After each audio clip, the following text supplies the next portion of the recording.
So this is a hard question. We have these three curtains, A, B, C, D, E, F, and then we have four consolation prizes, and I'm going to call them C1.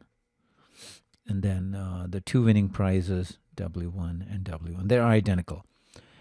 And so in the beginning, they're placed randomly here, and then they were rearranged, and they're swapping between the first three curtains to DEF, meaning you're swapping with each other. Question is, what is the probability that the same two curtains had a winning prize behind them before and after the rearrangement? So first, let's find out how many different ways I could place these prizes in behind these six curtains. So it's essentially placing these items in these six slots. And notice there's no difference between the consolation prizes. So this problem is no different than finding how many six-letter words I can form where four are identical and the other two are also identical. So this would be 6 factorial. Because four are identical, I have to divide by 4 factorial, and the two are identical, so 2 factorial. So if I simplify this, there are only 15 ways, and they're reduced because these four are identical. So you can think about, if I was placing, you could have C, W, W, C, C, C. That's one arrangement, so on and so forth. And it could be C, C, W, W, C, C. And we'll have 15 of those. Now, out of those, what I need to figure out, how many have these prizes arranged in a way that if you swap A with D, B with E, C with F, then the same two curtains had a winning prize behind them before and after.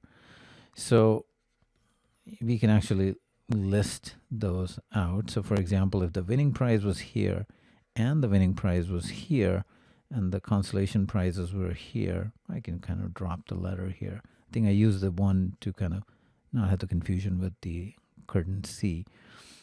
So if we have this case, for example, and we swap A with D, B with E, C with F, the winning prize will be behind the same two curtains even after the swap. So that's one of the cases that works.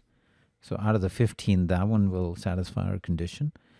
And you can kind of see where it goes if I move the winning prize to here and here, then also will satisfy the condition. And then finally, if it's here.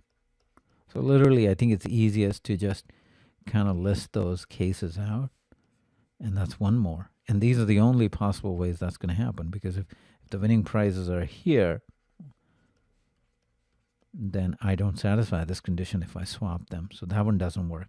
So there's only 3 of those 15 outcomes that will satisfy the condition that they're looking for, and therefore the probability is 3 over 15, or 1/5, which is choice C.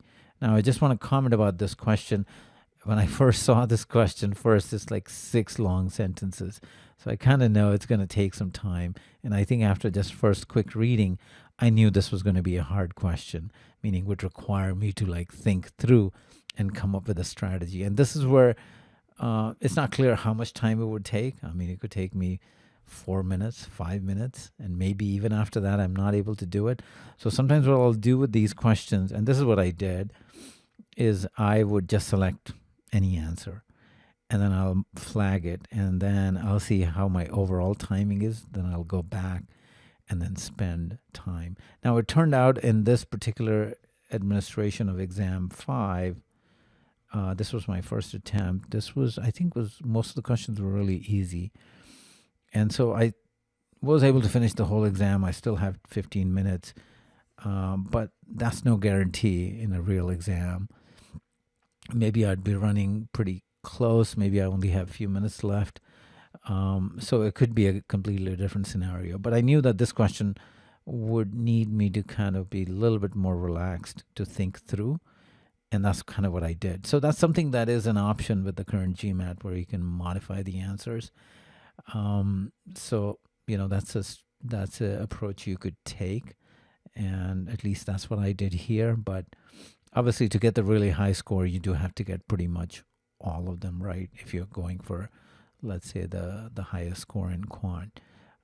But again, I think this might be helpful in cases where it doesn't derail uh, your timing for the entire test, and then that creates all sorts of other stressful things. So that's just a suggestion. You should try that out with the different practice exams. That would be my suggestion.